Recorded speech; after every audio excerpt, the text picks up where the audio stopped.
Chicos, conmigo vamos a desarrollar el curso de Filosofía y Lógica.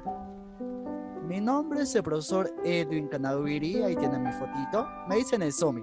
Chicos, el curso de Filosofía y Lógica eh, comprende dos partes muy diferenciadas, lo que es filosofía y lo que es lógica.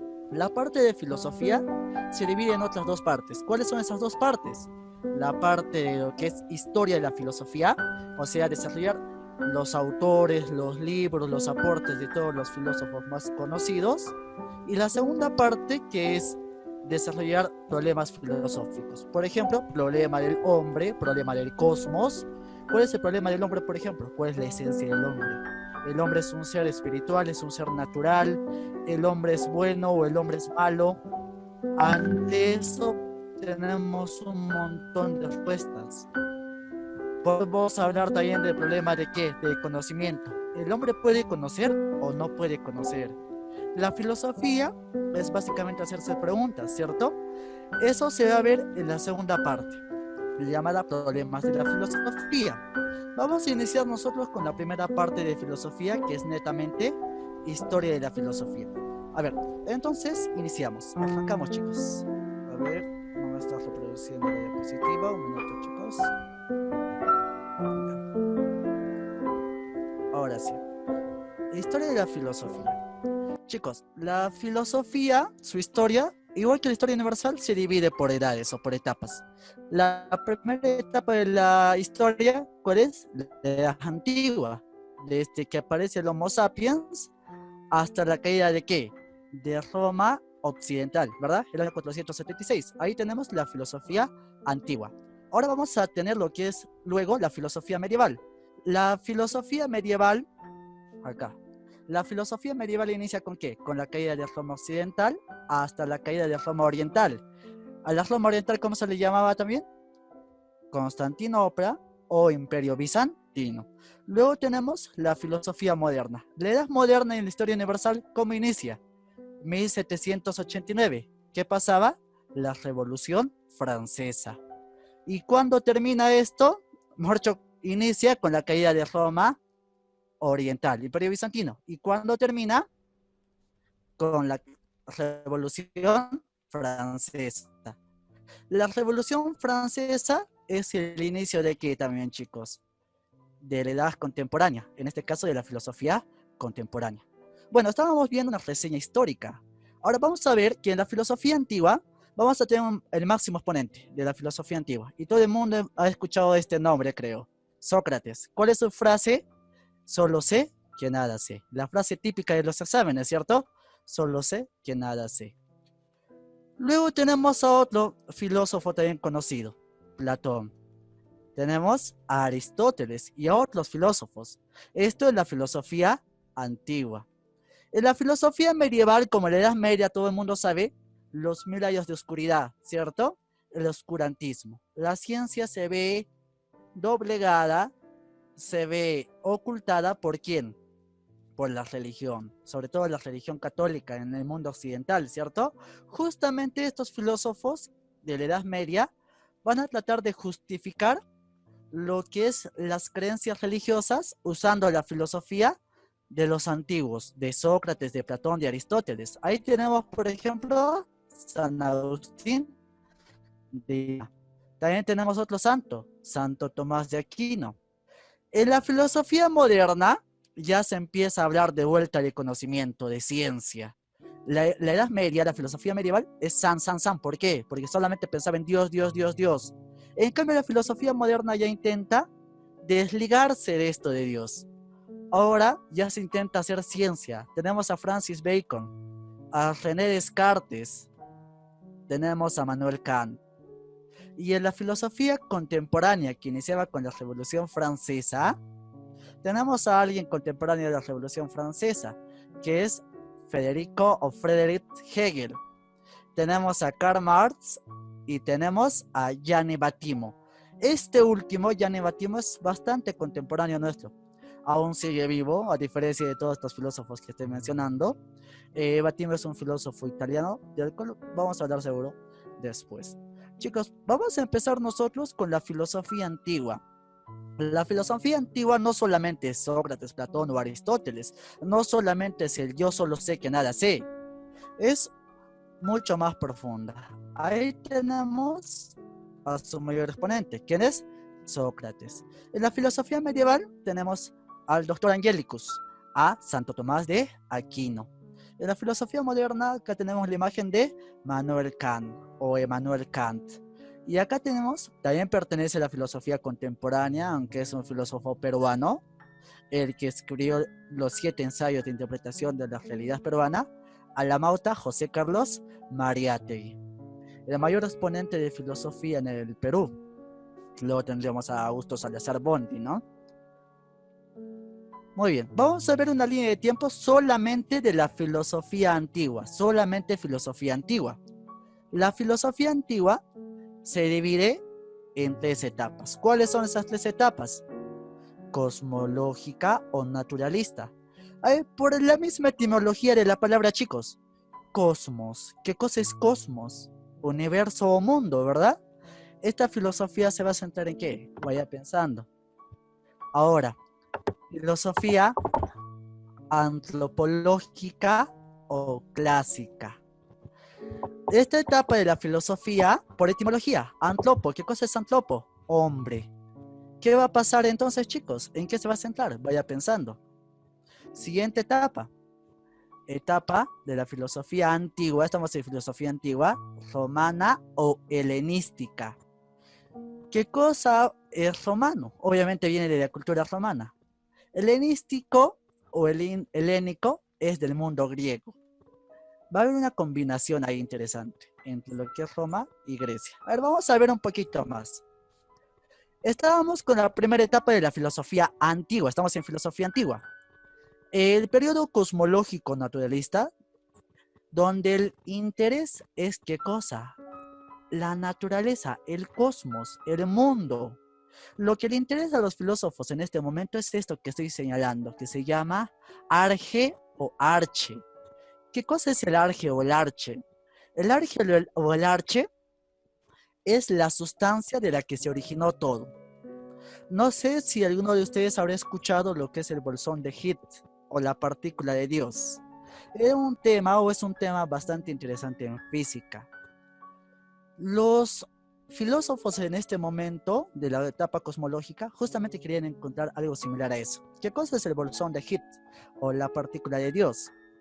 Es la mínima esencia. Haciendo química con el profesor. En química tienen los átomos. Los átomos están compuestos ya en su núcleo de qué, chicos? En su núcleo ya se recuerdan, ¿verdad?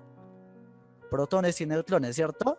Y los que están orbitando por ahí, electrones. Pero dígame, el átomo, los electrones, los neutrones, ¿es lo mínimo de materia que puede haber? No.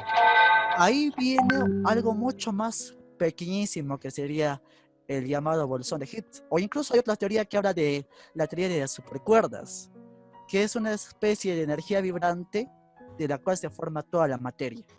Pero eso ahora se discute esas teorías. Los primeros filósofos en esta etapa pensaban que todas las cosas naturales del mundo estaban hechas por algo, estaban formadas por algo. Ahí tenemos, por ejemplo, el agua. Cuando tú ves tu cuerpo, ves una planta o cualquier ser viviente, ¿qué cosa contiene en su interior? Agua. ¿Quién decía que el agua era el arge o el principio, el origen de todas las cosas?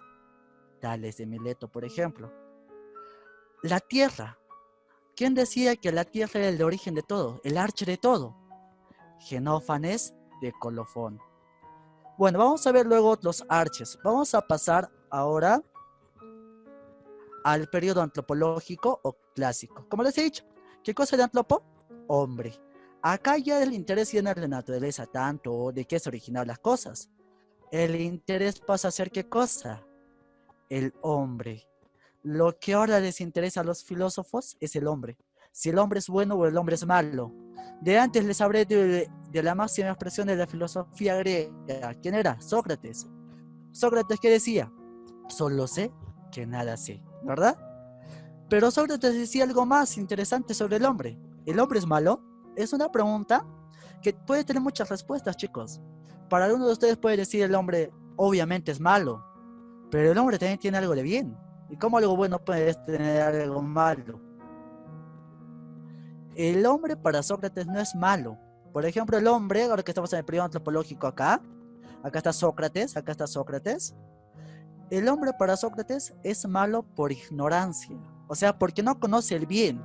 Si a una persona lo han tratado toda su vida mal, su mamá no lo quiere, no, nadie le da bola, todo el mundo lo maltrata, el tío a la noche entra y le hace cariñitos, ¿esa persona va a conocer el bien o va a albergar solamente odio y rencor dentro de sí? Justamente va a ser malo, ¿por qué? Porque no conoció el bien. Entonces ahí tenemos ese tipo de dudas, ese tipo de interrogantes que se hacen sobre el hombre, sobre en este periodo antropológico o clásico. Seguimos. En la etapa de la filosofía antigua romana o helenística, ¿qué cosa era helénico? Referido al mundo griego. ¿Qué pasa? Los griegos no van a ser una cultura que va a estar toda la eternidad. Todo imperio cae, no, todo imperio crece y todo imperio sube. ¿Cuál es el mayor imperio de la antigüedad? Justamente este. ¿El romano no? Sí.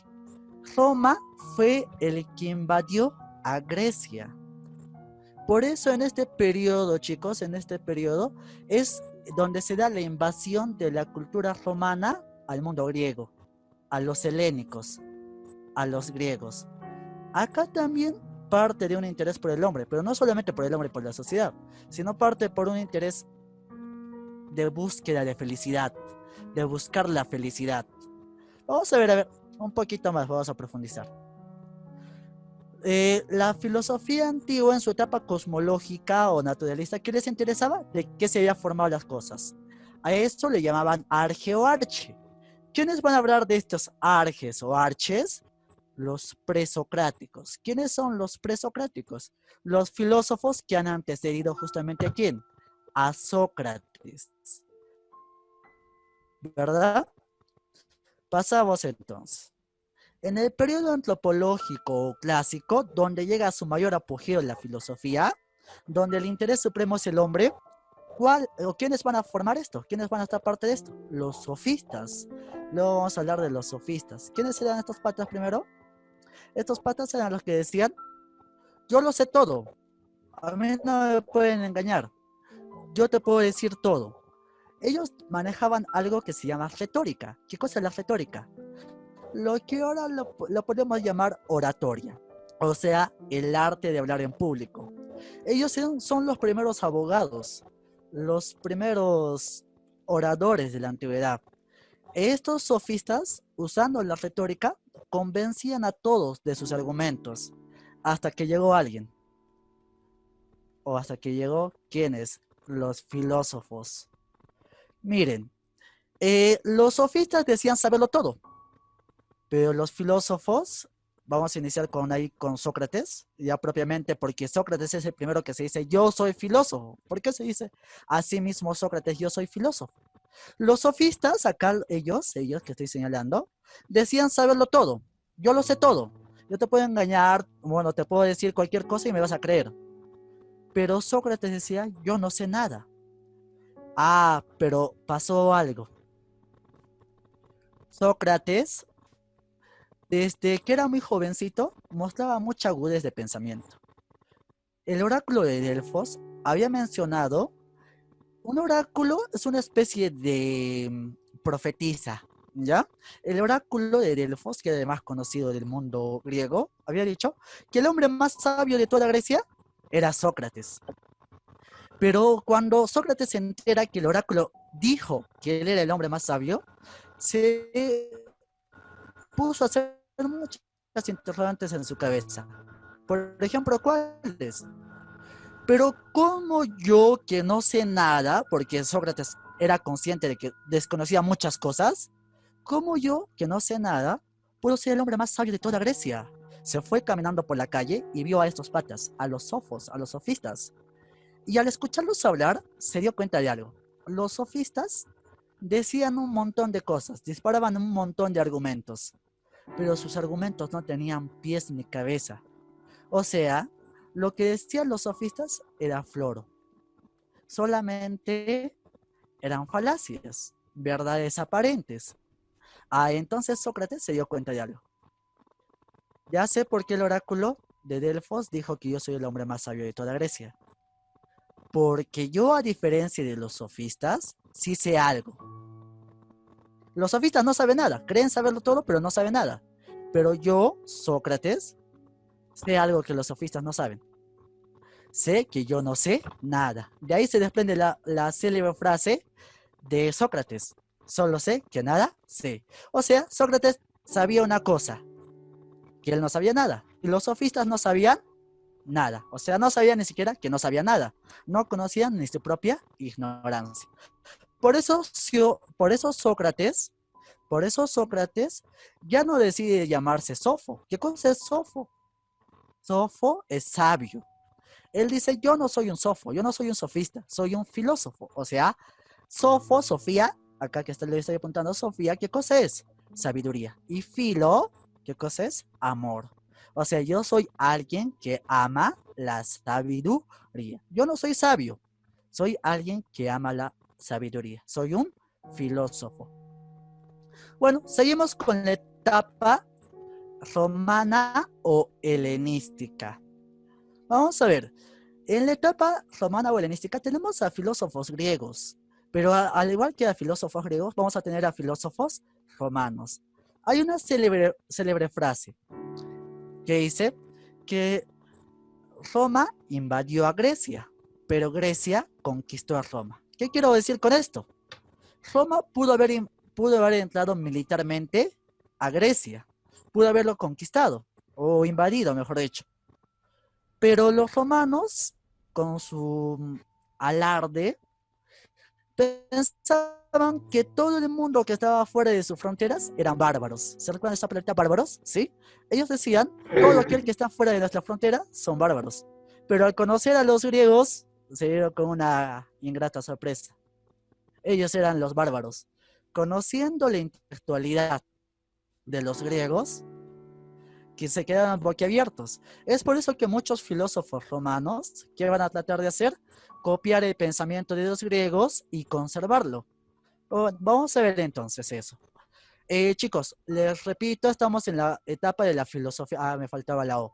Estamos en la etapa de la filosofía antigua. La filosofía antigua, ¿cuántas etapas tenía? 3. Cosmológica, naturalista, antropológica y la romana o helenística. ¿Ya?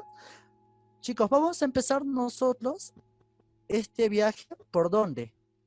Por la etapa cosmológica o naturalista, donde nos interesaba qué cosa, el arche de las cosas, donde nos interesaba cómo se había originado el mundo, el cosmos. Seguimos entonces, filosofía antigua y medieval. Vamos a mencionar unos cuantos de los representantes de esta etapa. ¿Cuál es la primera etapa de la filosofía antigua?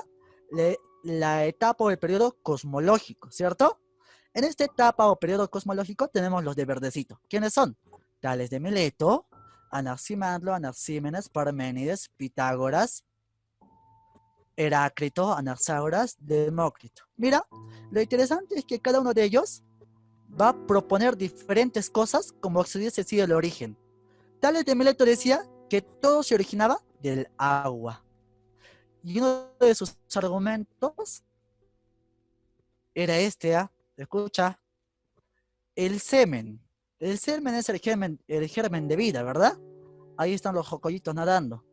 ¿Y el semen qué cosa contiene? Agua. Dentro de un árbol, ¿qué cosa hay? Agua. Dentro de ti, agua. Todo lo que tiene vida, tiene agua. Entonces, Tales de Mileto había hecho esa observación. Y aparte de esto, con, con otros argumentos, señala el arche, o sea, el principio creador de todo, era el agua. Anaximandro sostiene que de lo que se creó todo es una sustancia distinta que no conocemos. Es algo que todavía no hemos podido conocer. A ese algo le va a llamar el apeirón, o sea, lo desconocido. ¿Ya? Anaxímenes va a proponer como principio de todo el aire. ¿Se recuerdan? No sé si ustedes habrán escuchado de Louis Pasteur. ¿Se recuerdan el experimento que hace Louis Pasteur con el cuello de cisne? ¿Qué pasaba en el aire? Viajaba la vida, ¿cierto? ¿Sí? Anaxímenes piensa que la vida, así como Pasteur que decía que los gérmenes o las bacterias viajaban en el aire, él decía que el aire engendraba vida. El aire es el arche de Anaxímenes. Parménides señala que el arche es el ser. Hablar de ese ser de Parménides es hablar casi de una cosa metafísica. ¿Qué cosa es metafísico? Meta es algo que está más allá. Físico, física, algunos son creo del grupo A, llevan física. La palabra física viene de physis, ¿cierto? Physis, ¿qué significa? Naturaleza. O sea, el ser que proponía Parménides es un ser metafísico, o sea, no un ser natural, sino un ser sobrenatural. Metafísica o metafísico es algo que está más allá de lo natural, más allá de las cosas sensibles. Pitágoras, todo el mundo lo conoce por el teorema de Pitágoras. Pitágoras señalaba que de lo que ya se había originado todo, o sea, el arche o el arge, ¿eran qué cosa? Los números. Los números como un principio ordenador. Pitágoras, te comento algo. Pitágoras tenía una secta que se llaman los pitagóricos. ¿Por qué le digo secta? Porque estos patas, más que ser estudiosos o intelectuales, eran casi como una religión. Primero, no podían comer carne. Todos tenían que ser veganos. O sea, cualquiera de los pitagóricos es terminantemente prohibido que comiera carne. Segundo, tenían que vestirse con ropas blancas y solamente con esa ropa. No podían vestirse con otros trajes caros. Aparte de esto, estos pitagóricos no podían compartir sus conocimientos. Esto es interesante. No sé si han escuchado de Prometeo en la mitología griega. Prometeo es el que le enseña a los hombres. ¿Qué cosa les enseña? El fuego, ¿verdad? En la mitología griega. Y como él les da a los hombres a conocer el fuego, ¿qué hacen los dioses? Lo castigan. Los pitagóricos, algo similar sucede con los pitagóricos. Los pitagóricos eran muy herméticos, muy cerrados en sus doctrinas. Pero un día, uno de estos patas, de los seguidores de Pitágoras, de los pitagóricos, ¿qué hace? Se va a una aldea y revela a los hombres el famoso teorema, el teorema de Pitágoras. Y es así como el mundo descubre ese teorema, porque el conocimiento de los pitagóricos, como les digo, era muy, muy cerrado, muy hermético. O sea, no era de exponer ese conocimiento y darlo a conocer a todo el mundo. No. Algo también interesante sobre Pitágoras es que muchos autores señalan que Pitágoras, el que propone como arche los números, posiblemente no existió. Algunos dicen que Pitágoras en sí no existió, sino que fue en su escuela uno de sus miembros los que propuso ese teorema. Es un misterio, por eso es que señalamos como fecha tentativa de su nacimiento el 532, pero no se sabe dónde murió, en qué año murió. De hecho, de muchos de estos filósofos que vemos acá, se debate mucho dónde nacieron, en qué año. No son fechas fijas, ¿ya? Seguimos con Heráclito. A Heráclito, su chapa es muy interesante. Le dicen el oscuro. ¿Por qué el oscuro? No sé si alguna vez han visto Doctor House, por ahí. ¿Cómo es la personalidad de Doctor House? Una serie de esto, ¿no? De Universal. ¿Cómo es? Muy cerrada, el pata un poquito agresivo con las personas. A ese tipo de personas, ¿cómo se les llama? Misántropos. Miso, ¿qué cosa es? Odio. Y antrópo, hombre.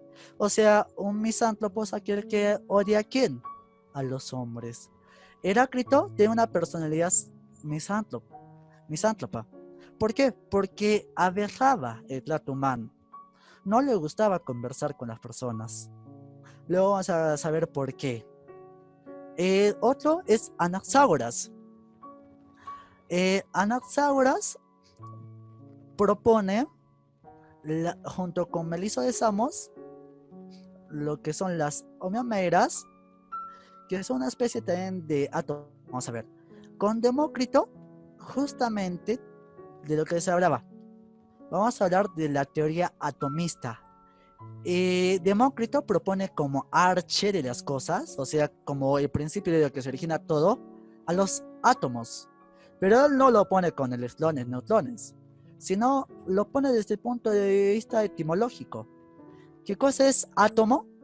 A es sin, tomos, partes. Tomo 1, tomo 2 de un libro, parte 1, parte 2, parte 3.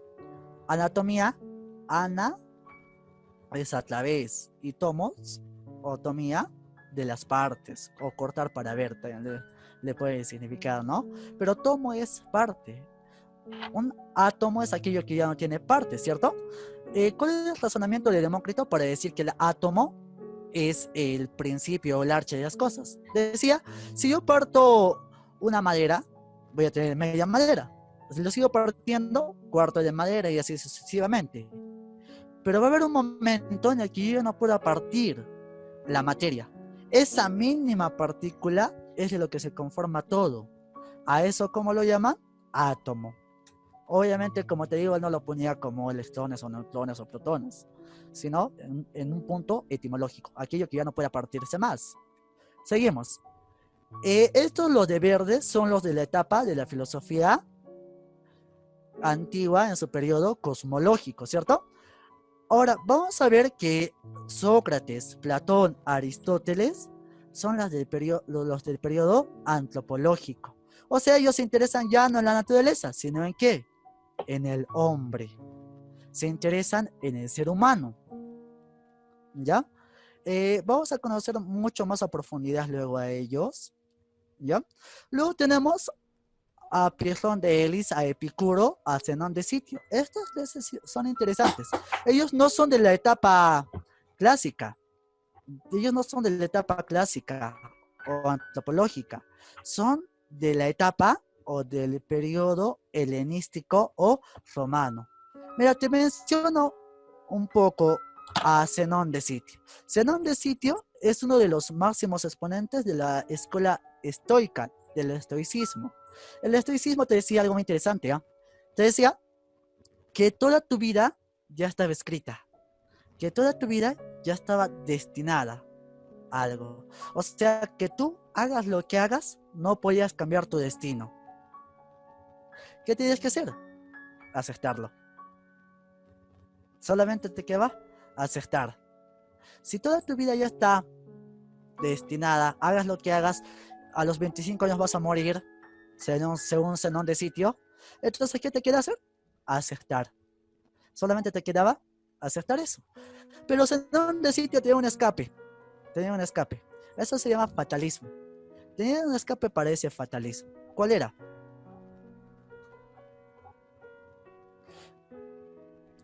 Ya. Para mí, ¿cuál era entonces, chicos?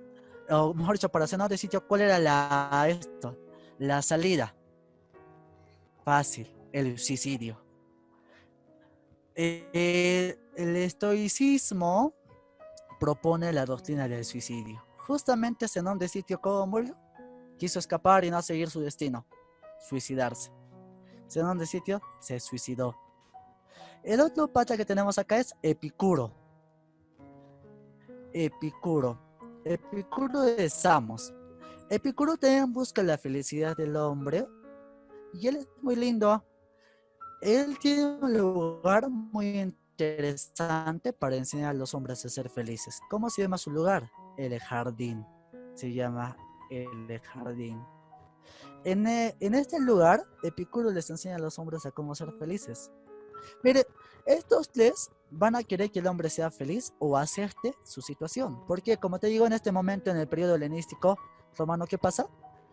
Grecia está invadida por Roma. Entonces, ¿qué le queda a los griegos? Ser feliz, aceptando las cosas como Zenón de Sitio quería, intentando buscar la felicidad según Epicuro, o negando todo según Pirrón de Elis. Hasta ahí tenemos la filosofía antigua. Vamos a desarrollar luego un poquito más profundidad. San Agustín de Hipona, San Anselmo, Tomás de Aquino o Santo Tomás de Aquino y Guillermo de Ockham, ellos ya no pertenecen a la filosofía antigua, pertenecen a la filosofía medieval. los santos, San Agustín de Hipona, Santo Tomás, San Anselmo. Ellos son de la filosofía medieval. Y Maquiavelo es de un periodo muy interesante que apertura lo que es la filosofía moderna, que es ¿qué cosa? El Renacimiento. La filosofía de Maquiavelo, por ejemplo, es totalmente opuesta a la filosofía de Sócrates. Sócrates consideraba que el hombre de todavía era bueno, sino que se hacía malo porque no conocía el bien, ¿cierto? Pero Maquiavelo, por ejemplo, decía que el hombre es malo por naturaleza. El hombre por naturaleza va a ser egoísta, perverso.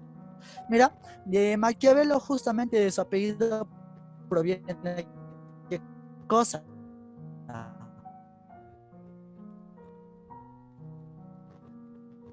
Proviene qué cosa, la palabra maquiavélico. ¿Qué cosa es la palabra maquiavélico? ¿Qué cosa es la palabra maquiavélico?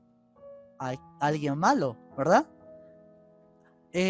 Maquiavelo decía que el hombre es egoísta por naturaleza. Vamos a ver, ahora que estamos todos en cuarentena y posiblemente hay una recesión económica y ya para qué atormentarnos y pensar en todo lo que va a pasar después de la cuarentena, ¿cierto? Vamos a poner un ejemplo. Hay una mamá y esa mamá solamente tiene para dar de comer a su hijo. Pero esa mamá que solamente tiene para dar de comer a su hijo en un lugar muy alejado, en un campo, ve que su vecina, su única vecina, murió y el niño no tiene que comer. Y no hay cómo llevarlo a la ciudad, no hay nada. Pero la mamá solamente tiene para alimentar a su hijo. ¿Qué hace la mamá? ¿Cuál es su elección? ¿Alimentar al hijo de la vecina que murió o alimentar a su propio hijo? Incluso en las decisiones más románticas o en las decisiones llevadas por amor, ¿hay algo de egoísmo o no? Hay algo interesante que podemos sacar de Maquiavelo, por ejemplo, si Maquiavelo dice que el hombre por naturaleza es egoísta, es perverso, incluso el amor es egoísta si te pones a pensar. Amar, ¿qué cosa es? Preferir a alguien. El amor más puro es el amor maternal, pero el amor maternal no es en sí egoísta. No en un punto perverso, pero si es egoísta, no. Bueno, vamos a desarrollar a unos cuantos de estos a profundidad. No nos piden desarrollar a todos, ¿ya? Ahora solamente los estamos mencionando. A ver, para recordar, estos de verdecito que vemos acá son los que se interesan en el cosmos, pertenecen al periodo cosmológico, ¿verdad? Cada uno de estos proponía diferentes cosas como el principio creador, como el arge o el arche, ¿verdad? Sócrates, Platón y Aristóteles pertenecen a quién? Ya no al periodo cosmológico, al periodo antropológico. ¿Qué les interesa? El hombre. Pirrón de Elis, Epicuro, Zenón de Sitio, al periodo helenístico romano. San Agustín de Hipona, San Anselmo, Santo Tomás, Guillermo de Ockham, a la filosofía medieval. O sea, solamente esta persona, Dios, Dios, Dios, Dios. Oh, Dios. Y Maquiavelo pertenece a la etapa del Renacimiento. Luego del Renacimiento ya se vería qué cosa, la filosofía moderna. Ahí tendríamos a René Descartes, a Francis Bacon, a Manuel Kant, a Thomas Hobbes y a otros filósofos. Seguimos, chicos. Esto es solamente una visión de, de la filosofía, de la historia de la filosofía. A ver, acá tenemos el cuadrito. Vamos a ver a estos que teníamos, a estos del periodo cosmológico. El arche que proponía cada uno era distinto, ¿verdad? Agua, ¿quién proponía? Tales de Mileto. Fuego, ¿quién proponía? Heráclito de Efeso. Aire, ¿quién proponía? Anaxímenes de Mileto. Tierra, ¿quién proponía? Genófanes de Colofón. Números, Pitágoras de Samos. Átomo, Demócrito de Asdera. Ser, Parménides de Lea. A ver, el origen de todo. El primer filósofo, el padre de la filosofía. Ojo, en algunos libros les van a decir que es Sócrates, y no estarían equivocados. O sea, no hay nadie que haya dicho, Tales es en sí el padre de la filosofía, o Sócrates. Hay un debate. ¿Quién es? ¿Es Sócrates o es Tales?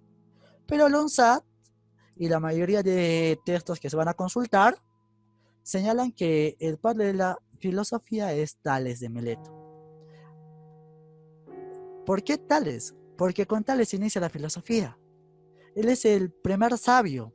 Vamos a ver. Antes no había apellidos, ¿verdad? Tales es el nombre. Tales de Mileto, ¿por qué le decimos? Porque nació en Mileto. Ahora, nos fijamos en el mapa de Europa. Actualmente, el Estado griego, el país de Grecia, acá está, se ubica en el continente europeo, ¿cierto? Muy bien. Pero antes, Grecia, la cultura griega, no solamente ocupaba el continente europeo, sino también, ¿qué cosa? Acá vemos que está Asia, ¿verdad? Este es Europa, esto de acá es Europa, acá está África. Este mar es muy interesante, se llama Mar Mediterráneo. Es el mar más importante de la antigüedad porque conectaba a África con Europa, a África con Asia, y a Asia con quién? A Asia con Europa. Mira, acá está Grecia ahora, pero en la antigüedad Grecia ocupaba también esta partecita de Asia. Lo que es actualmente, ¿qué estado? ¿Qué país? Lo que es actualmente Turquía. A esta Grecia que está casito, ¿cómo le llamaban? Le llamaban, vamos a ver, a ver, ya, le llamaban,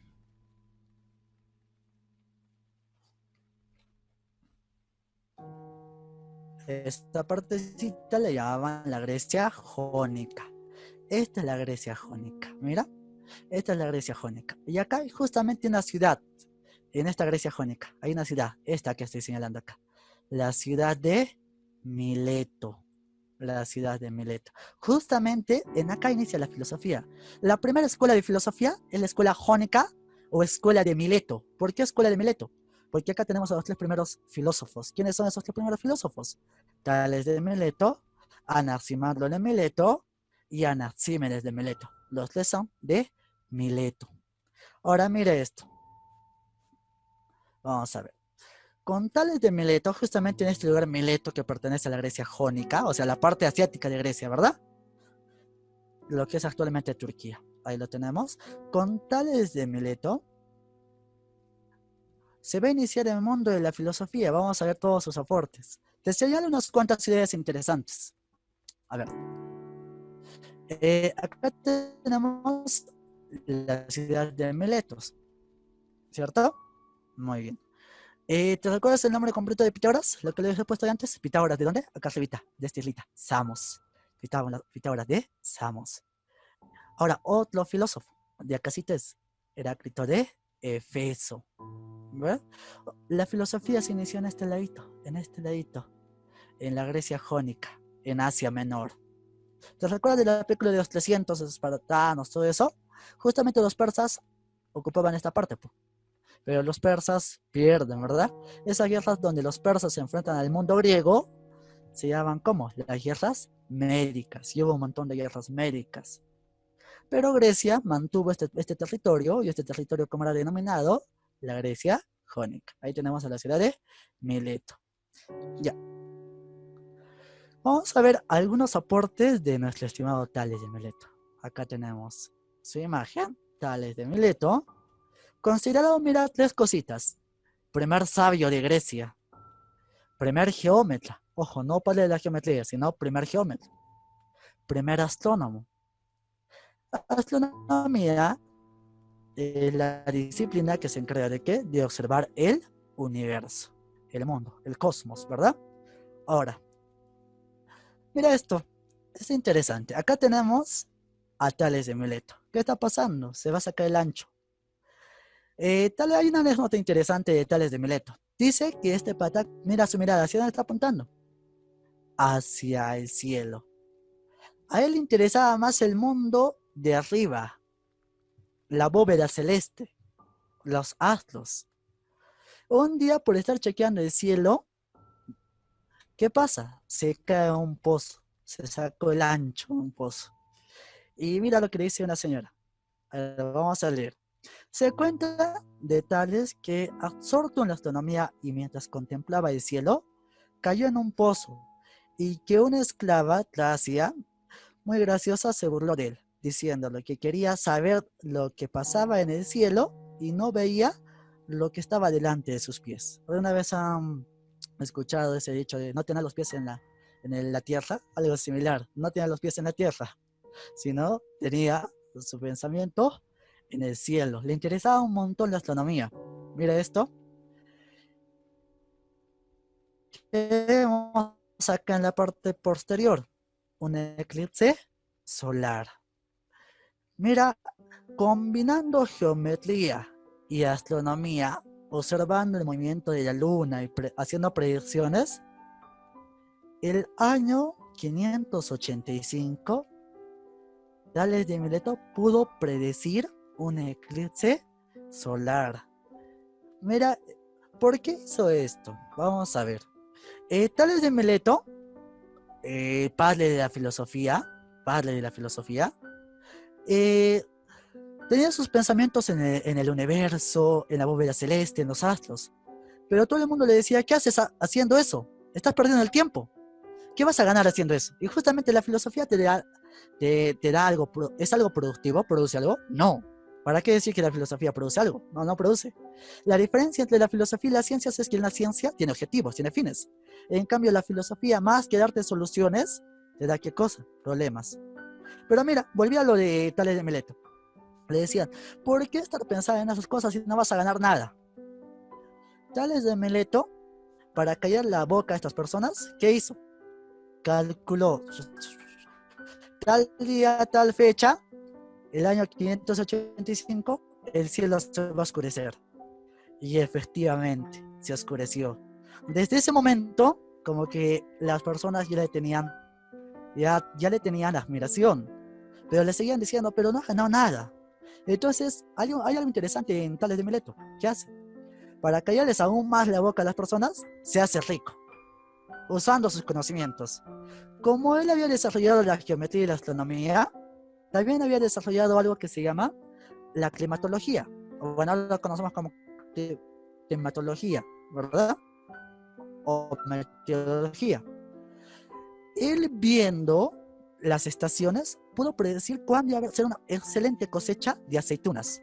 Y como él sabía que ese año iba a dar una excelente cosecha de aceitunas, todo el mundo pensaba, porque hasta ese momento esos años habían sido de pobreza en la agricultura, o sea, no se estaba produciendo mucho. Todo el año pensaba que el siguiente año, o la siguiente temporada, mejor dicho, también iba a ser así. Pero Tales de Mileto, haciendo las observaciones, había visto que iba a ser un año productivo. Entonces, ¿qué hace Tales de Mileto? Alquila todos los graneros. Todos, todos, todos. Un monopolio. Entonces, como todo el mundo ya necesitaba graneros, necesitaba maquinaria en ese momento, ¿no? Pero ¿quién era el que monopolizaba todo? Tales de Mileto. Y no les cobró baratito, les cobró caro. Y todo ese dinero, lo interesante es que Tales de Mileto no lo gastó en sí, no se compró mejor ropa o mejor casa. Todo el mundo le decía, ¿y qué has hecho con el dinero? Si has ganado tanto. Nada, no me sirve, no es necesario. Solamente se hizo rico, ¿por qué? Para callar la boca a las personas de que el conocimiento te produce algo. Mira, otra cosa interesante que hizo Tales. Eh, los que han llevado geografía, o los que llevan geografía, grupo C, grupo D ordinario, eh, en historia de la geografía, ven, por ejemplo, cómo se desarrolla la geografía antigua. La geografía antigua tenía solamente una función. ¿Qué cosa era? La función utilitarista era la navegación. Los navegantes buscaban una forma de guiarse en sus viajes, ¿no? Por el mar. Tales de Mileto, observando acá el cielo, la bóveda celeste, los astros, justamente qué cosa sugiere. Sugirió seguir la Osa Mayor para la navegación. Y esto fue algo importantísimo, porque en ese momento el mundo era como que un lugar muy, muy desconocido.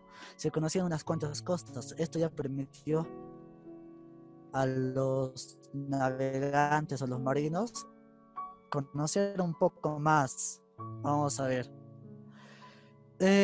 Otra cosa interesante es el teorema de Tales. El teorema de Tales, originalmente él lo pensó en un santiamén. ¿Para qué? Para calcular la medida de la pirámide de Keops. ¿Te recuerdas? Por historia, las tres pirámides más importantes de Egipto, las pirámides de Giza, son tres: la de Keops, la de Kefren y la de Miserino. Cuando él estaba visitando, porque él también visitó la parte de Egipto, un sacerdote le dice, tú que eres tan conocido y tan, porque ya había hecho todos sus aportes, pues, mira, tú que eres tan conocido en Grecia y tal, ¿podrías medir la pirámide de Keops, que es la más grande? Mejor dicho, la de Kefren, que es la más grande. Y él le dijo, sí, sí puedo. Y con su astucia de pensamiento, incluso, ¿qué cosa hizo? Le dijo, voy a medir sin ningún instrumento, solamente con mi bastón. Puso el bastón a casito, ¿paralelo a qué? A la pirámide. Y usando el famoso teorema de Tales, cuando la sombra es perpendicular a verdad, los que ya conocen, ¿qué sale? ¿Que triángulos son proporcionales o no? Sí. Entonces, usando este teorema de Tales, pudo sacar la medida de quién? De la pirámide. A ver, vamos a profundizar. Ya hemos visto unos cuantos aportes de Tales de Mileto. Ahora, recuérdate que es considerado primer sabio, primer geómetra, primer astrónomo. ¿Cuál es su arche? Ya antes estaba mencionando el agua, ¿cierto? Su arche es el agua. Mira, ¿qué te dice? El agua es el origen de la vida. El mundo es un ser vivo y la vida se da gracias al agua. El agua lo rodea todo. Cuando la tierra, cavando la tierra, encontramos agua. De ahí que la tierra está flotando sobre ella. Él pensaba que debajo de la tierra había agua, o lo que ahora conocemos como aguas freáticas. Asimismo, alrededor de nosotros y en el cielo tenemos agua, ¿o no? Claro, las nubes. Este es un esquema similar al que propone. Debajo de la tierra, agua. En el cielo, ¿qué cosa hay? Agua. ¿Y rodeándonos qué cosa hay? Agua. Recuérdate también que la ciudad de Mileto y el mundo que él conoció era sobre todo costa, ¿cierto? Entonces le da mucha importancia, ¿qué? Al agua. Ahora, ¿cuáles son sus argumentos? Vamos a agilizar un poquito. Todos los seres vivos requieren agua. Lo que te decía de antes. El semen que engendra la vida es líquido, como el agua no. Claro. Vamos a ver. Aparte de proponer como arche al agua, él propone algo que se llama hilozoísmo. ¿Qué es el hilozoísmo? Que todo está lleno de dioses. O sea, él dice, todas las cosas, incluso las materiales, tienen una fuerza vital, tienen ánimas, tienen dioses. El mundo está lleno de divinidades, de ánimas, las cuales posiblemente se manifiestan o menos perfectas o sutiles de esa fuerza viva. Él ponía como ejemplo de esta energía vital que tienen las cosas a un objeto, a una cosa, pero sin embargo que este objeto tiene fuerza, tiene energía. ¿Cuál es? El imán. El imán, siendo un objeto, una cosa, tiene una energía vital o no. Sí, el magnetismo, ¿no? Yo ponle otro ejemplo. A ver, piensen, ¿qué es esta roca? Esta roca amarillenta es lo que se conoce como uranio. Mira, siguiendo lo que proponía Tales de Mileto, en su hilozoísmo, él decía que todas las cosas tienen una energía, una fuerza vital, dioses, ánimas. Ponía como ejemplo al imán. Yo pondría en su lugar, obviamente en ese momento no era conocido, el uranio. Este es el uranio. El uranio, ¿te recuerdas que fue estudiado por una premio Nobel? La que ganó 2 premios Nobel, mejor dicho. Uno de física y otro de química. ¿Quién es ella? Marie Curie. ¿Te recuerdas? Con Pierre Curie escribieron ¿qué cosa? La radioactividad. Mira, por ejemplo, usando el hilozoísmo. El uranio, en su estado puro, que es este, o sea, los traen ahí de las minas, en su estado puro, aquí como lo ves en forma de roca, ya de por sí tiene una energía. Hay unos medidores, a ver, no sé si los pronuncio bien, Geiger, los que miden la radioactividad, se acerca al uranio en estado puro, o sea,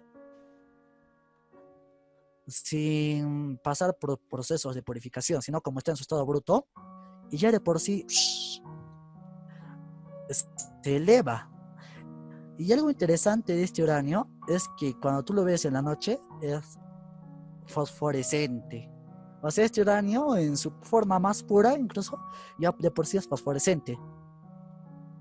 Hay un interesante un documental sobre el uranio, si es que alguien se interesa, y me gustó mucho, que se llama Uranio, la roca que se volvió una bomba. Es muy interesante. Explica cómo de esta roca se formó. ¿Qué cosa fue? El proyecto Manhattan, la bomba atómica, ¿verdad? La que estalló en Hiroshima a partir de solamente una pequeña cantidad de materia. Bueno, ya, pero volviendo a los sismos, que es en los sismos que todo está lleno de dioses, que todo tiene una energía. Por eso te ponía a Tales de Mileto como ejemplo, alemán. Yo pondría al uranio, la mente energía que tiene. Heráclito de Éfeso. Vamos a ver a otro filósofo, Heráclito de Éfeso. Ahí lo tenemos una imagen de Éfeso, ahí lo tenemos. Mira, llamado o apodado a Heráclito de Éfeso le llamaban el oscuro. ¿Por qué el oscuro? Porque él vivía en un lugar muy alejado del pueblo, de la aldea. ¿Ya? Le llamaban el oscuro porque aparte de vivir alejado de las personas, lo que te decía de antes, misantropía. O sea, aversión al hombre, odio al hombre. Y aparte de esto, sus escritos de Heráclito solamente conservamos unas cuantas hojitas sueltas. Si no me equivoco, 16 hojas sueltas de sus libros. Se le atribuye 2 libros, sobre la naturaleza de las cosas y sobre las leyes. El que seguramente sí escribió Heráclito, Platón lo señala así, es el sobre la naturaleza de las cosas, ¿ya? Pero en este libro, acá está lo que dice acá, su oscura filosofía. ¿Qué pasaba? No sé si alguien ha escuchado de Nostradamus, el que hizo profecías, todo esto, ¿verdad? Él hacía sus escritos tipo profecías, o sea, muy ambiguos. Cuando tú lees a Nostradamus, sus escritos son muy ambiguos, se prestan a muchas interpretaciones. Igualmente, los escritos de Heráclito son muy ambiguos, o sea, se prestan a un montón de interpretaciones. A ver, para que tengas una idea, te voy a poner una predicción de Nostradamus, ¿ya? Para que lo veas, que es muy ambiguo. De forma similar escribía Heráclito. Mira, y dice algo así. Esto de Nostradamus, ahora que estamos con lo del coronavirus.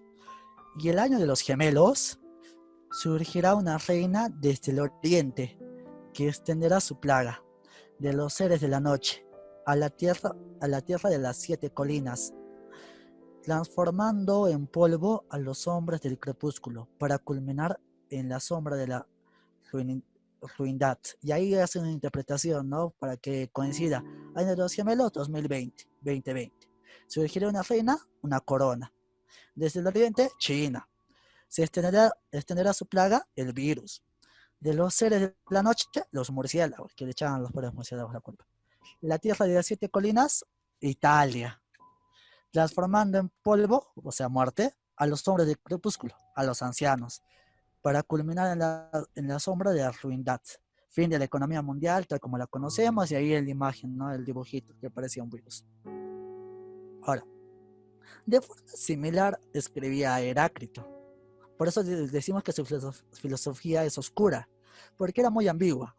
En ese momento no existía Nostradamus. Heráclito es de 540 antes de Cristo, o sea, un siglo V antes de Cristo. Y Nostradamus es de 1550 y tantos después de Cristo, o sea, mucho tiempo después. A Heráclito, más que compararlo con Nostradamus, lo comparaban con un oráculo, porque hacía tipo profecías, como te digo. ¿Ya? Seguimos. Su arche.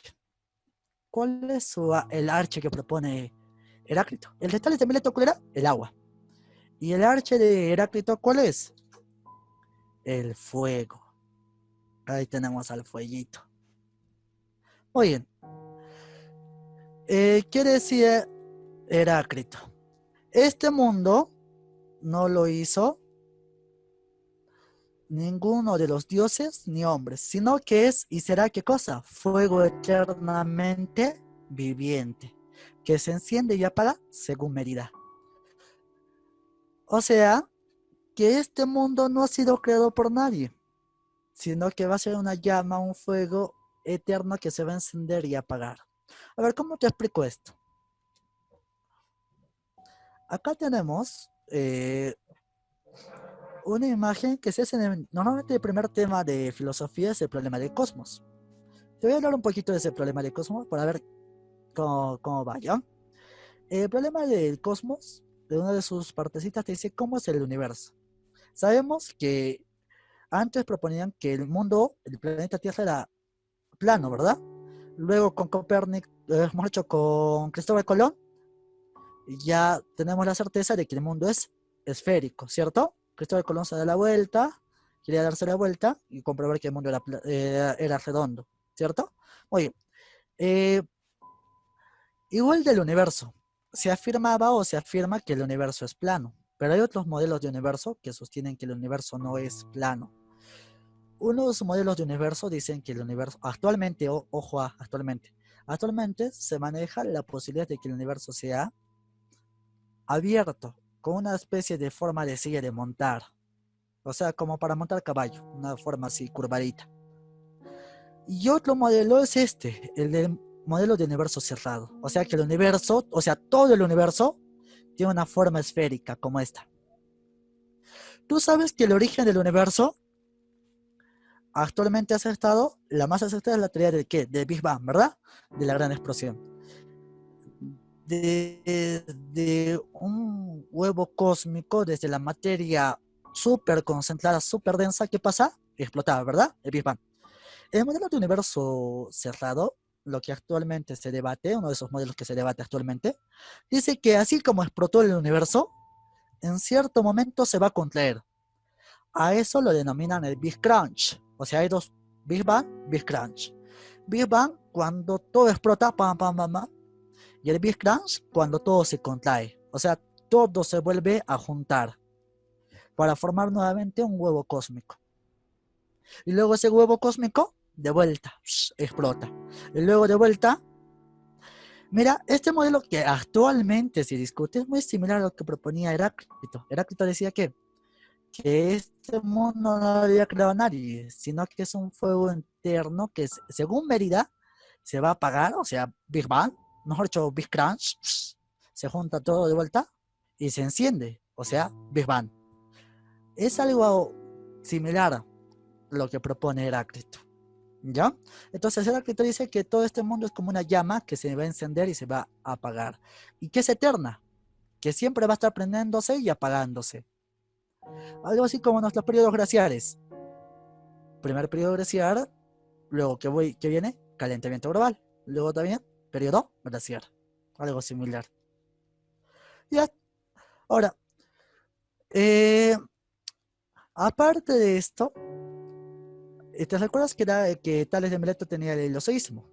En Heráclito vamos a tener algo que se llama dialéctica. A ver, para entender esto, tenemos un concepto que usa Platón para referirse a Heráclito. El concepto es pantarrey. ¿Qué cosa es pantarrey? Panta es todo, pan es todo, ¿verdad? Y el rey es que todo está moviéndose, fluyendo, todo está en constante movimiento. La filosofía de Heráclito sostiene que todo se mueve, que todo cambia. Él decía, nadie puede bañarse en el mismo río, nadie puede bañarse en el mismo río, acá faltaba 2 veces. Nadie puede bañarse 2 veces en el mismo río. ¿Por qué? Porque son aguas distintas. Mira, te quieres bañar en un río a las 8 de la mañana. Te bañas a las 9 de la mañana. Ese mismo río o las aguas ya cambiaron. Ya las contamina incluso. Ese río, por lo más mínimo, ya cambió. Había un pez, había algo por ahí, ya no está en su mismo lugar. El agua siguió fluyendo, siguió su camino. Ahora son otras aguas. es igual tú. Antes de comenzar el video, eras distinto y ahora eres distinto. Aunque sea lo más mínimo. Aunque sea tu posición. Has movido tu pie de un lado a otro lado. Ya cambió. Nada en este mundo, decía Heráclito, permanece inmutable. Todo está en constante cambio. Todo está fluyendo. Todo está en un constante devenir. Una pregunta interesante también a esto, para que me entiendan, es ¿qué es el tiempo? ¿Qué es el tiempo? El tiempo es relativo, ¿cierto? Cuando estás con tu enamorada, cuando estás con tu enamorado, el tiempo no pasa. O mejor dicho, el tiempo pasa veloz. 2 horas se pasan como si nada. Y ahora que me estás escuchando, el tiempo, tú ya estás diciendo, ya, que hora va a acabar. Está pasando muy lento. ¿Qué pasó?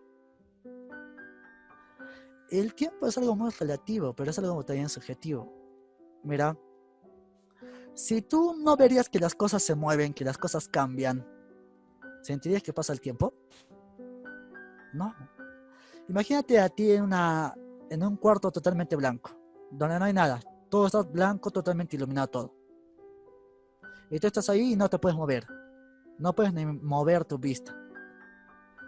¿Podrías sentir que eso es real o sentir el tiempo? No.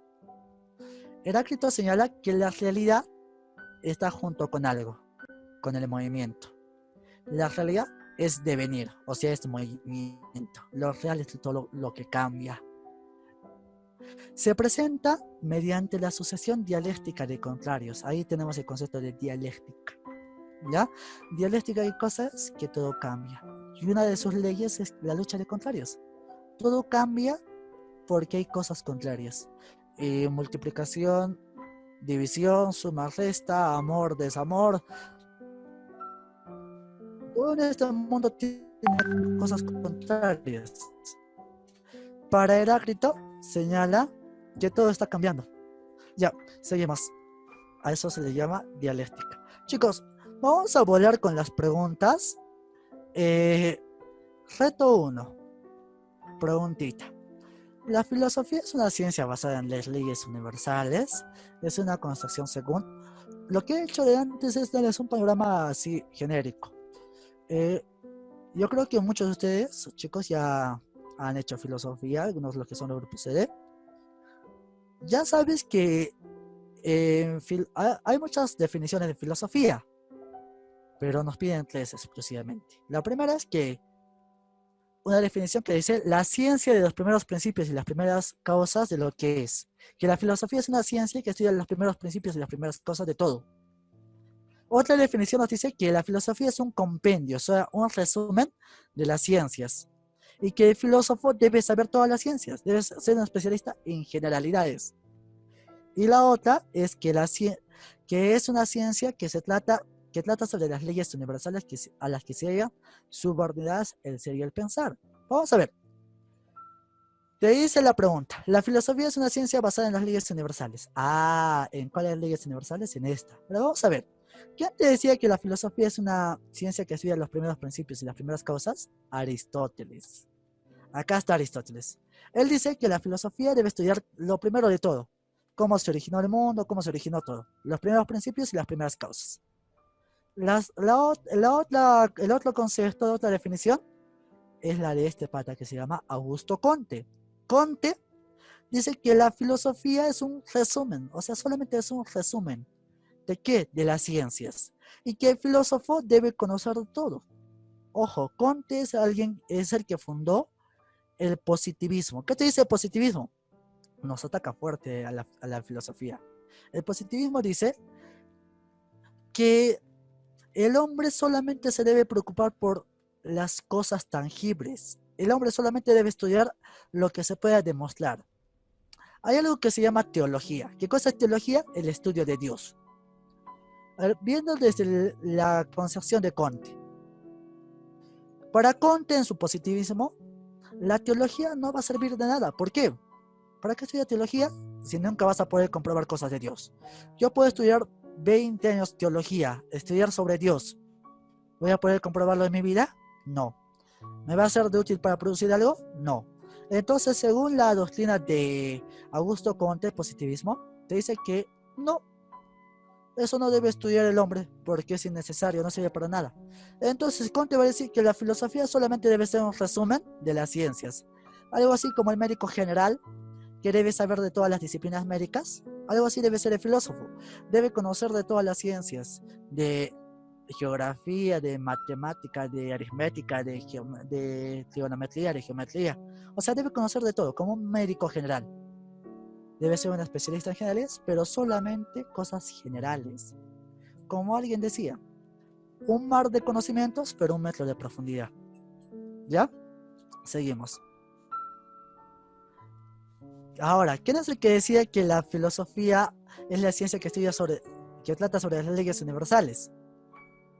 Ah, acá tenemos a nuestro Carlitos Marx.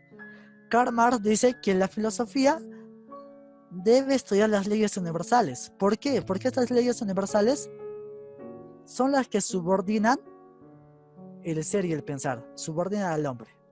Marx, para los que no conocen o los que ya se recuerdan, fundó algo que se llama el socialismo científico.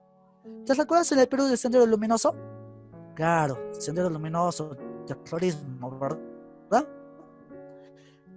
Sendero Luminoso, ¿qué pensamiento quería aplicar? El pensamiento de Carlitos Marx, el socialismo. Era el Partido Comunista Peruano, Sendero Luminoso, su nombre es real. Mira, Karl Marx quería entender cómo es que funcionaba el mundo. Y para entender eso, tenía que encontrar las leyes universales. O sea, las leyes que rigen todo en este mundo. Luego, más adelante, vamos a ver que Karl Marx encontró esas leyes universales. ¿En dónde? En la economía. Las obras de Carlos Marx son sobre todo obras sociológicas y económicas. Su principal obra de Carlitos Marx es El Capital, donde propone el socialismo, o sea, cómo debe ser un país socialista, cómo debe ser su economía. Algo que intentó poner en práctica la Unión de Repúblicas Socialistas Soviéticas, la URSS, ¿verdad? O lo que es ahora Rusia, o Cuba, o Corea del Norte. ¿Te recuerdas de la Guerra Fría cuando se enfrenta el socialismo? O sea, la doctrina de Marx con el capitalismo, ¿cierto? Esto hasta ahora sigue teniendo mucha cola, el marxismo. Es algo que trae mucha cola. Bueno, entonces a nuestra pregunta, dice que la filosofía es una ciencia basada en las leyes universales. ¿Quién es el que quiere entender las leyes universales? Carlitos Marx.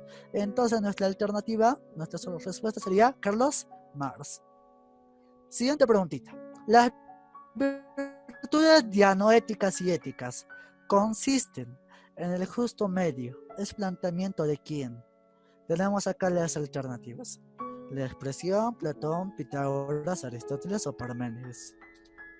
Vamos a ver. El hombre. Acá tenemos a un hombrecito. Mira acá.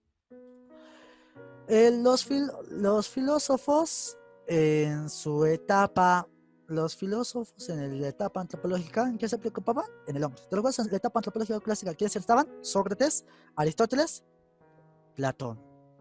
O mejor dicho, Sócrates, Platón, Aristóteles. Te puedes recordar de ellos con sopa. Sócrates, Platón, Aristóteles. Mira, la virtud consiste en el justo medio, es decir, el actuar del hombre debe estar regido por la prudencia recta. No se debe ir a los extremos. ¿Qué quiere decir? Que la virtud del hombre va a estar en el medio de estas dos cositas, de las virtudes éticas y de las virtudes dianoéticas. O sea, el hombre virtuoso tiene que estar en el medio de estas dos virtudes, de las virtudes éticas y de las virtudes dianoéticas. ¿Cuáles son las virtudes éticas? La sensibilidad y los afectos. Ahora que podemos salir a la calle y vemos un montón de gente que está con hambre, que está muriendo, incluso policías, un montón de gente que se ve afectada por esto de coronavirus, y muchas personas que de hecho están pasando hambre, saben reducir estas virtudes. Las virtudes que tienen que ver con la sensibilidad, con los afectos. Las otras virtudes son las virtudes dianoéticas, las que tienen que ver con ¿qué? Con el ejercicio de la inteligencia. ¿Qué ¿Qué nos decían acá? Que el hombre no debe guiarse solamente por las virtudes éticas, por la sensibilidad, por sus afectos, por lo sensible. Pero tampoco puede ser alguien estudioso que simplemente esté en la biblioteca estudiando, guiándose fríamente por su inteligencia. El justo medio que acá nos ponían es ¿qué cosa? Estar en ambas. Ser sensible, vivir las emociones de la vida, pero también dedicarse al estudio, a la sabiduría, al conocimiento. ¿Quién proponía esto? Nuestro estimado Aristóteles. Aristóteles decía que el hombre virtuoso es aquel que está en el medio de las dos, la sensibilidad de los afectos y del ejercicio de la inteligencia. A eso le llama el justo medio. Entonces, nuestra alternativa sería Aristóteles.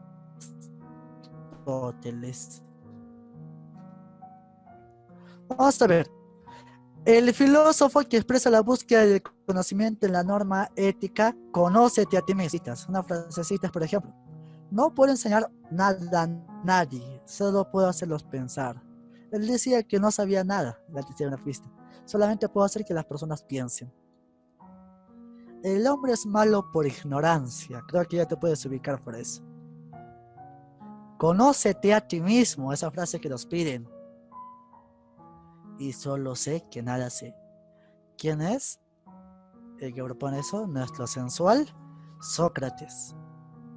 Para los que de repente es su primera clase de filosofía o la primera vez que están desarrollando filosofía, Sócrates, que te dije que es el que dijo que no sabía nada y el primero en llamarse a sí mismo filósofo, es similar a Jesús. ¿Cuántos libros escribió Jesús? Ningún evangelio, ¿verdad? No, ningún evangelio, ningún libro escrito de puño y letra de Jesús. De Sócrates, ¿cuántos libros hay escritos? Tampoco hay escrito ningún libro. 0 libros. Otra cosa interesante sobre Sócrates. Jesús, ¿qué quería dar a conocer a los hombres? El bien, ¿verdad? El amor. La doctrina del amor, ¿cierto? Amaos los unos a los otros. Sócrates, ¿qué quería? Igual que el hombre sea virtuoso. Hay una palabra en griego, arete o arede. ¿Qué cosa es arete? Virtuoso. Sócrates quería enseñarles la virtud a los hombres, que los hombres sean buenos. A Jesús, ¿qué pasa? Lo matan, ¿cierto? ¿Te recuerdas cuando van y lo intentan arrestar a Jesús? ¿Qué apóstol de Jesús saca la espada, le corta la oreja a un soldado romano? ¿Te recuerdas cuál era? Si no me equivoco era Pedro. A ver, si no me corrijan por ahí por el chat. Si no me equivoco era Pedro. Pero ¿qué dice Jesús? Guarda tu espada y se hace arrestar, ¿verdad? Y luego al final, ¿cómo termina Jesús? Ahora que estamos en Semana Santa justamente. Viernes Santo, ¿qué pasaba? Moría, ¿cierto? Algo similar pasa con Sócrates. Sócrates no escribió ningún libro. Quería enseñarles a los hombres también el bien. Enseñarles a pensar para que sean buenos. Porque Sócrates decía, el hombre es malo, ¿por qué? Por ignorancia, o sea, no conocer bien. ¿Y qué quiere hacer Sócrates? Enseñarles a pensar para que conozcan el bien, ¿cierto? Pero ¿qué pasa con Sócrates? Muere. Pero no muere de muerte natural. Lo matan. Lo acusaron. Al igual que a Jesús lo acusaron, ¿verdad? A Sócrates lo acusan de corromper a los jóvenes. Y aparte de ateísmo. Pero la acusación que más pesa es la de corromper a los jóvenes. Como él les enseñaba a pensar, estos jóvenes se volvían críticos. Y los jóvenes críticos criticaban, cuestionaban al Estado. Y eso obviamente no le cayó bien a los políticos. Entonces, ¿qué hacen con Sócrates? Lo enjuician. Y hay un muy bacán libro de cómo Sócrates, el padre de la mayéutica. La mayéutica era el arte discursivo de Sócrates. O sea, cómo Sócrates te hacía básicamente parir ideas. Mayéutica es parir. O la que hace parir. Mayéutica es el arte de la comadrona. Te comento un poquito. Sócrates tenía, así como los sofistas tenían la retórica, Sócrates usaba la mayéutica. La mayéutica, el arte de parir ideas, funcionaba en dos partes. En una primera parte, Sócrates te hacía un montón de preguntas. Y esto lo usaba sobre todo en los sofos. Esa primera parte se llama la ironía. Y ahí Sócrates hacía un montón de preguntas así, en este tono sarcástico, irónico. ¿Ah, sí? ¿Y me puedes contar un poco más? ¿Qué capo que eres? O algo así, los llenaba de halagos, les hacía más preguntas, pero dado un momento, llegado un momento, aquel sofo o aquella persona que le estaba exponiendo a Sócrates sus ideas, porque Sócrates no te exponía sus ideas, solamente te preguntaba. Esa persona que le estaba exponiendo a Sócrates sus ideas, todo convencido de que yo lo sé todo, tal, ¿qué pasó? Él mismo se cuestionaba así, o sea, él mismo caía en contradicción. Y Sócrates ahí usaba la segunda parte, la mayéutica propiamente dicha, donde le decía al sujeto, oye, pero tú dijiste esto y ahora dices esto, o sea, ¿cuál es por fin? Le hacía caer en contradicciones. Entonces ahí el sujeto ya no podía, ¿qué cosa? Sostener su argumento, ya caía. Entonces ahí se daba lo que les decía, paría la idea. O sea, nacía en el sujeto una nueva idea, pero esta vez una idea verdadera. Ahora, como te contaba de Sócrates, él que es el fundador de ese método de la mayéutica que hacía caer a todas las personas en contradicciones, él solito se defendió en su juicio. Ahí hay un libro que hace o que escribe su más célebre discípulo, que es Platón. El librito que habla de cómo Sócrates se defiende en el juicio es Apología Socrática o Apología de Sócrates. Cualquier traducción vale. En ese librito expone cómo es que se defiende de sus acusadores. Pero sin embargo, como el juicio ya estaba con la sentencia fija, lo matan, muere tomando un veneno, la cicuta. Ya. Ahora, chicos, entonces la respuesta a esto, ¿quién es el que dice conócete a ti mismo? Sócrates. Te voy a terminar con esto. Sócrates no les decía que cada persona dentro de sí tenía la verdad, tenía el bien. Mira, para Sócrates el conocimiento es el bien. Sócrates, como te vuelvo a decir, él no enseñaba nada. O sea, solamente te hacía preguntas. Solamente te guiaba para que tú mismo conocieras. ¿Por qué? Porque dentro de cada persona estaba la verdad. Y él decía, aquel que se conoce así, conoce la verdad. En psicología eso se llama introspección.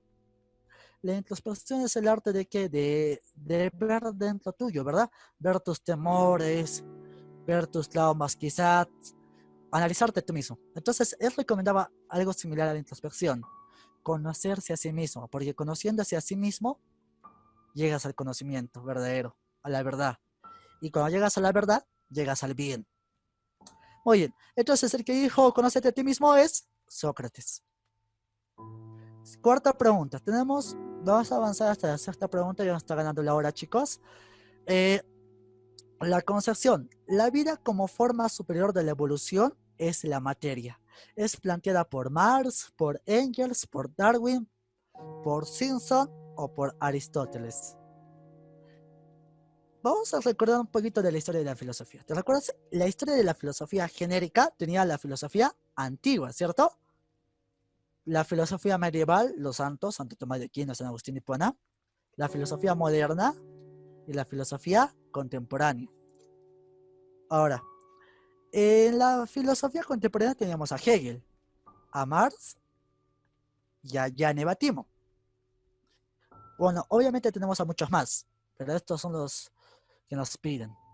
Federico Hegel o Hegel, ¿te recuerdas del concepto de dialéctica de Heráclito? ¿Qué decía Heráclito? Nadie puede bañarse dos veces en el mismo río, ¿verdad? Que todo cambiaba. Hegel va a usar eso, va a usar la dialéctica, pero en un tema de Dios, en un tema idealista. En filosofía hay digamos, dos lados, dos posiciones muy fuertes, la idealista y la materialista. ¿Cuál es la posición idealista? Aquella que defiende la idea. ¿Cuál es la idea por excelencia? Dios. O sea, el idealismo es aquel argumento que defiende aquí, lo de Dios. ¿Cuál es la otra posición? El materialismo. ¿Y si solamente materia, habrá Dios? No. Entonces, el materialismo, que es ateo, en palabras sencillas, y el idealismo, que es teísta, que cree en Dios. Hegel es idealista. Él dice que todo lo que sucede en nuestra vida está manejado por Dios. Hagamos de cuenta un experimento para ver un poquito de la filosofía de Hegel. Si se enferma alguien de tu familia con coronavirus, ahora que sabemos que el coronavirus no es tan leve como pensábamos, hay muchas víctimas, ¿verdad? ¿Qué es lo que tú haces? Por más ateo que seas, en un momento de tu cabeza no pasa por tu cabeza que ayúdame Dios o por favor Dios que se cure esa persona. O estás allí en el avión y el avión está cayéndose. Hay un dicho, no hay un refrán que dice, o todo, no hay ateos cuando se está cayendo el avión. Algo así, si no me equivoco, ya se me fue el dicho. O el ateo termina cuando se cae el avión. Todos en algún momento de nuestra vida vamos a pensar o vamos a querer que Dios meta mano en nuestra vida, que Dios nos ayude. O en el examen de admisión, cuando ya están dando los resultados, por favor Dios, por favor Dios. Algo así es la filosofía de Hegel. Hegel dice que Dios, pero él no le llama Dios, le llama la razón universal. O sea, hay una inteligencia, una razón en el universo, ¿ya? Esa razón universal es la que maneja la historia, maneja todo. La Primera Guerra Mundial, la Segunda Guerra Mundial, lo del coronavirus, todo es manejado por un ser, por una razón, por esa razón que él llama universal, o espíritu absoluto, lo puede llamar, pero nunca usa la palabra Dios, ¿ya? Para él Dios es lo que te decía, la razón universal, ¿ya? Él dice que todo está manejado por la razón universal.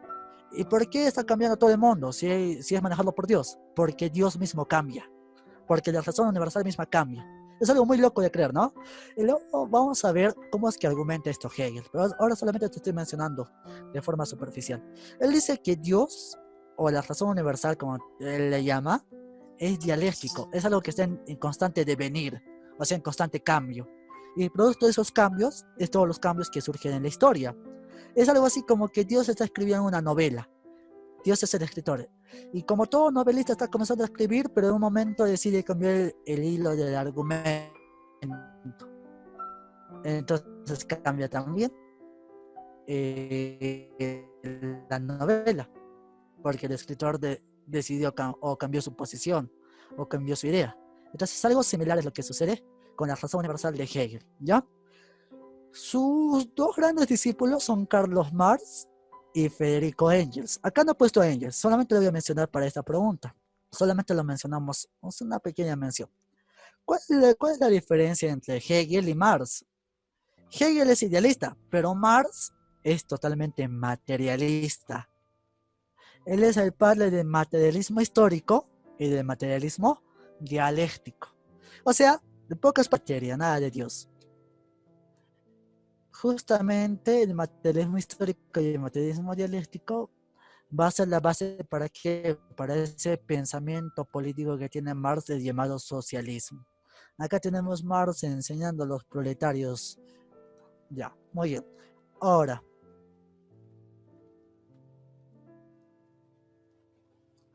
te mencionaba a Engels, ¿verdad? Marx no hizo solo sus teorías, sino con un amiguito, con un compañerito, que también fue discípulo de Hegel. ¿Quién es ese compañerito? Federico, no es Hegel, es Federico Engels.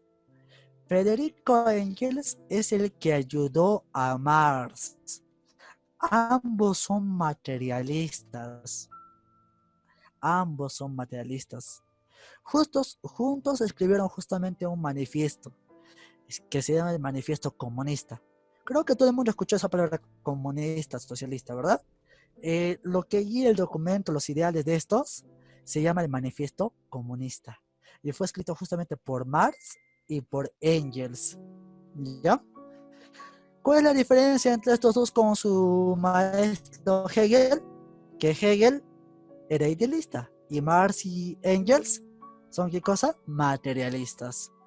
Engels era materialista al extremo. Él dice que la vida es producto de ¿qué? Solamente de la materia, evolución, nada. En biología, si es que alguien ha hecho biología, ¿te recuerdas de las teorías de los coacervados?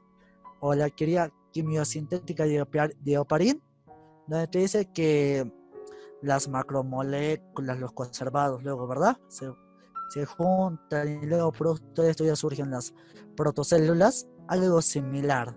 O sea, todo lo que nos forma, todo lo que forma vida solamente es materia, pero materia altamente evolucionada, en una forma superior de evolución de la materia. O sea, entonces, ¿quién decía la vida como forma superior de la evolución de la materia? Nuestro estimado Federico Engels. Entonces la respuesta sería Engels. La expresión todo cuanto ha existido existe y existirá está en la idea absoluta y desarrolla un sistema filosófico a través de la teoría de tesis, antítesis, síntesis. Fue planteada por... ya está. Vamos a ver primero estos tres. Tesis, antítesis, síntesis. La tesis es la afirmación de algo. Por ejemplo, vamos a afirmar ahí el amor por alguien. La antítesis es la negación. Todo aquel que se ha enamorado, su primer amor no va a durar toda la vida. Tesis es la afirmación de algo, la antítesis es la negación de esa afirmación, ¿verdad? Y la síntesis, ¿qué cosa es? La negación de la negación. Ahí tenemos, por ejemplo, que su corazón se volvió frío. Es Kaneki, ¿no? Muy bien. Ahora, chicos, la tesis es la afirmación del amor, digamos. La antítesis, la negación del amor. Y la síntesis, la negación de todo sentimiento. ¿Quién es el que nos hablaba de tesis, antítesis y síntesis? Hegel. ¿Te recuerdas que te dije que para Hegel Dios cambiaba, verdad? Mira, todo cuanto existe existirá, está en la idea absoluta. ¿Qué es la idea absoluta? Dios. ¿Qué es el ser absoluto? Dios. La razón universal, Dios. Entonces, para todo lo que existe, ha existido y existirá, está en Dios. Dios es dueño de todo. Pero te he dicho que Dios cambiaba. ¿Te recuerdas? Como un escritor que cambia cada rato de esto, ¿no? De interés, o quiere cambiar la historia, su novela. Entonces, esta idea absoluta, esta razón universal, según Hegel, cambia de esta forma. Afirma algo. Por ejemplo, afirma lo que es la monarquía. Afirma las monarquías. Luego, ¿qué va a pasar? Va a negar a las monarquías. ¿Qué cosa es la monarquía? Donde gobierna el rey, ¿verdad? Afirma las monarquías. Quiere que haya monarquías. La antítesis, ¿cuál es? En contra de las monarquías. Por ejemplo, la Revolución Francesa.